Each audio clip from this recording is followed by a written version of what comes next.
The initial idea was kind of a champagne bar or booze forward kind of place with seafood. And then it morphed into this Japanese Italian concept.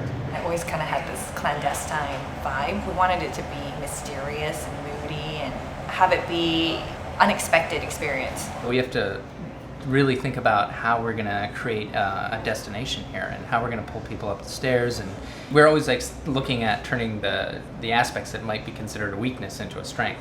And in this instance, it's a little more off the beaten track. There's a sense of discovery here. They can sort of own this little patch of Pender Street and kind of define what this is going to be. I think it started with the idea that, with the concept of the food, and then I guess the design was kind of spun off of that. Once the room was built, I think it kind of influenced the way the food was going to go. Everything you see, there was an issue with it that we had to deal with every single day. The tables were built wrong and upside down and installed the wrong way, and the colors we changed 3 times.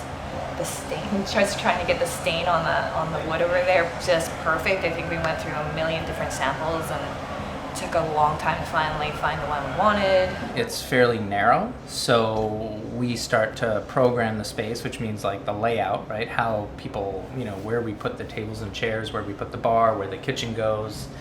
How do you situate the washrooms and get a sort of intuitive flow that suits the concept? The story and the narrative and putting like an emotion behind something is so important to us, and especially in dining, people are looking for an experience. When we were doing research for the restaurant, we always wanted there to be some kind of story behind it. So when I come across this old fairy tale by this Japanese poet, and it's called The House of Many Orders. It's a story about 2 men who come across an old restaurant in the forest, and it gives the hunters these orders as they progress through the house. So everything you see that's written, comes from that story.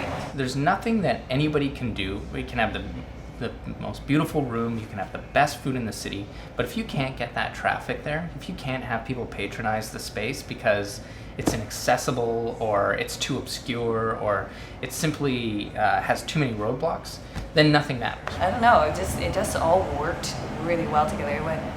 It looks a lot better than I could have even imagined.